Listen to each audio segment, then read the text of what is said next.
రక్షకుడైన యేసుక్రీస్తు నామమునకే మహిమ ఘనత ప్రభావములు కలుగును గాక. Jesus with has ministries Telugu YouTube channel వీక్షిస్తున్న మీ అందరికీ మా హృదయపూర్వకమైనటువంటి వందనాలు. ప్రియులరా, బాగున్నారా? మీ ఆరోగ్యాలు బాగున్నాయా? ఎవరైనా మీ రిలేటివ్స్ కావచ్చు, మీ యొక్క కొలీగ్స్ కావచ్చు, మీకు తెలిసిన వారు ఎవరైనా సీరియస్ కండిషన్స్లో ఉండి ఆయా రకాల హాస్పిటల్స్లో ఇబ్బంది పడుతున్నట్లయితే వారందరి కోసం మేము ప్రార్థన చేస్తున్నాం. దిగులు పడద్దు, వేదన చెందద్దు. ఎందుకంటే దేవుని యొక్క ఆత్మ మనతో తోడుగా ఉన్నంతకాలం, దేవుని యొక్క సన్నిధి మనకి తోడుగా ఉన్నంతకాలం మన ప్రాణము, మన జీవము క్రీస్తు యేసునందు దాచబడి ఉన్నది. ఈ వాగ్దానం నేను ఆల్రెడీ ఇచ్చి ఉన్నానండి. ఒకసారి ప్రీవియస్ వీడియోస్ అన్నీ వెరిఫై చేయండి. మన జీవము క్రీస్తు యేసునందు దాచబడి ఉన్నది. కాబట్టి దేవుని పర్మిషన్ లేకుండా నీకు ఎటువంటి హాని అనేది జరగదు. ఎందుకంటే ఏబుకు చాలా కష్టాలు వచ్చినాయి. భౌతికపరమైనటువంటి ఆశీర్వాదాలన్నిటిపైన సాతానికి దేవుడు అధికారం ఇచ్చారు. కానీ ఏబు ప్రాణములకు మాత్రం నువ్వే హాని చేయడానికి లేదని ఒక కండిషన్ పెట్టాడు దేవుడు. కాబట్టి మన జీవం ఆయనలో దాచబడి ఉన్నదని విశ్వాసము నీలో బలముగా ఉన్నట్లయితే అది ఎట్టి రోగమైనా, ఎంతటి భయంకరమైన పోరాటమైనా, ఎటువంటి అపవాది శక్తులు నీ మీద పనిచేస్తున్న, మంత్ర క్షుద్ర ప్రభావము నీ మీద పనిచేస్తున్నా సరే, దేవుని యొక్క కాపుదల నీతో ఉన్నంతకాలం నీ ప్రాణమునకు ఎట్టి హాని జరగదని ప్రభువు మరొకసారి జ్ఞాపకము చేస్తూ ఈరోజు దేవుడు నీకు ఇస్తున్నటువంటి వాగ్దానం చూద్దాము. రాజుల మొదటి గ్రంథము 5వ అధ్యాయములో ఇలా రాయబడి ఉన్నది. చూద్దాం, చూడండి. 5వ అధ్యాయము 4వ వచనంలో మనం చూసినట్లయితే, తన దేవుడైన యెహోవా నామ ఘనతకు అతడు మందిరమును కట్టింప వీలు లేకపోయినన్న సంగతిని వెరుగుదు. ఇప్పుడు ఇక్కడి నుంచి వాగ్దానం తీసుకున్నాం. ఇప్పుడు శత్రువు ఒకడును లేకుండాను, అపాయమేమియు కలుగకుండాను నా దేవుడైన యెహోవా నలుదిశలను నాకు నెమ్మది దయచేసి ఉన్నాడు. ఇప్పుడు శత్రు ఒకడైనను లేకుండా, అపాయమేమియు రాకుండా. ఇక్కడ 3 అంశాలు నేను చెప్తున్నాను. శత్రు ఒక్కడైనను లేకుండా, అపాయమేమియు రాకుండా నలుదిశల నాకు దేవుడు నెమ్మది కలుగ చేశాడు. ఒకటి, శత్రువు ఒక్కడ కూడా లేడు, అపాయం ఏమియో రాకుండా నెమ్మది. 3 అంశాలండి. అంటే నీ జీవితంలో శత్రువు వేలుబడి చేసిందేమో ఇప్పటి వరకు. శత్రువు అంటే అనారోగ్యము, ఆర్థిక సమస్యలు, అప్పుభారాలు, కుటుంబ సమస్యలు, అపవాది పోరాటాలు, భయంకరమైన శత్రువు నీ మీద ఇప్పటి వరకు ఏలుబడి చేసిందేమో. ఇటు నుంచి ఏ అపాయం వస్తుందో, ఎటు నుంచి ఏ యొక్క పోరాటం వస్తుందో అని నువ్వు భయపడుతూ బ్రతికేవేమో. అపాయాలు మనము చెప్పకుండానే ఏదో ఒక రూపంలో అపాయాలు పొంచి ఉంటాయండి.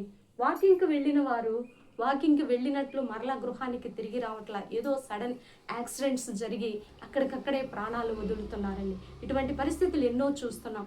అలాగే నీ బిడ్డల దారి తప్పిపోయి రకరకాల భయంకరమైనటువంటి పరిస్థితుల్లో చిక్కుబడిపోయి ఉన్నారేమో. దొంగతనాలు, వ్యభిచారము, డ్రగ్స్, రకరకాలైనటువంటి భయంకరమైన లోకపు కార్యములో చిక్కుబడిపోయి బయటికి రాలేని అపాయాల్లో చుట్టబడి ఉన్నారేమో. అయితే దేవుని యొక్క సన్నిధి నీకు తోడుగా ఉన్నదని ఈరోజు దేవుడు జ్ఞాపకం చేస్తున్నాడు. ఏ అపాయము నీకు రాకుండా నలుదిశల ఆయన నీకు నెమ్మది కలుగ చేస్తానంటున్నాడు. అంటే మొదటిగా శత్రువు ఒక్కడును లేడు. ఏ కొదువ, ఏ కొరత, ఏ క్షామము, ఏ విధమైనటువంటి భయంకరమైనటువంటి శత్రువు నీ మీద పని చేయకుండా, అపాయమేమీ రాకుండా నలుదిశల దేవుడు నీకు నెమ్మది కలుగ చేస్తానని ఈరోజు దేవుడు వాగ్దానం చేస్తున్నాడు. నిజంగా మానసికమైన ప్రశాంతత కంటే ఈ లోకంలో విలువైనది ఏదీ లేదండి. ఇదైతే నేనైతే నమ్ముతాను. హృదయం కలవరపడుతూ, వేదన చెందుతూ, ఒక గలిబిలి జరుగుతూ ఉన్నటువంటి ప్రాణము ఎంత సొమ్మసిల్లిపోతుందో అది అనుభవించిన వారికే తెలుస్తుంది. కానీ నెమ్మది, శాంతి, సమాధానము కలిగినటువంటి జీవితము, ఆ శరీరము, ఆ ప్రాణాత్మ దేహము కోట్లు ఉన్నా కూడా రాదు, లక్షల కోట్లు ఉన్నా కూడా రాదు. అంతకంటే విలువైనది భూమి మీద ఏమీ లేదు. మొదట దేవుని సన్నిధి, తర్వాత నీ మానసిక ప్రశాంతత.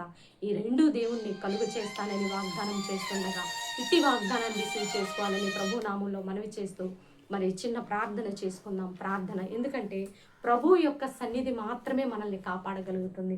ఎవరైనా సీరియస్ కండిషన్స్లో మరి మీ రిలేటివ్స్ ఉన్నట్లయితే ప్రార్థన చేద్దాం, తప్పక దేవుడు స్వస్థతనిస్తాడు. ప్రార్థన. పరిశుద్ధుడా, మహాగణుడా, ఘనమైన తండ్రి, మీరు ఇచ్చిన ఈ చక్కని వాగ్దానాన్ని బట్టి నీకు వందనాలు ప్రభువా.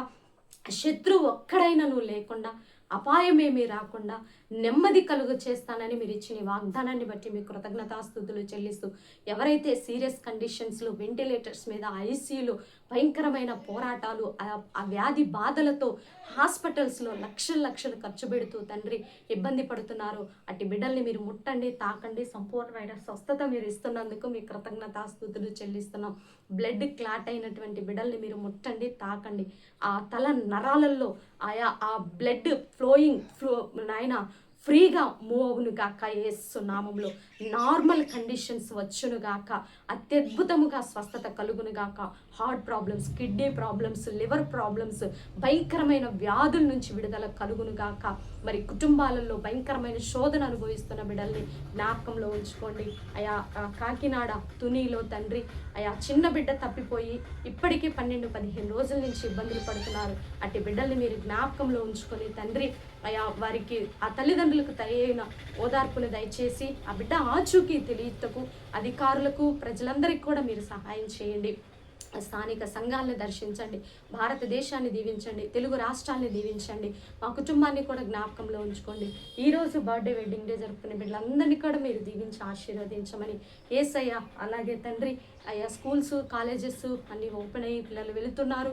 బిడ్డల చుట్టూ కూడా వారి ట్రాన్స్పోర్ట్స్ అన్ని విధాలా మీరు తోడుగా ఉండి సహాయం దయచేయమని, న్యూ క్లాసుల్లో న్యూ సిలబస్ ప్రభా బిడ్డలకి చక్కగా అర్థమవుటకు వారి చుట్టూ నీ సన్నిధి ఉంచమని యేసయ్య అతి పరిశుద్ధమైన ఉన్నతమైన నామంలో అడిగి వేడుకొని పొందుకొని ఉన్నాము తండ్రి.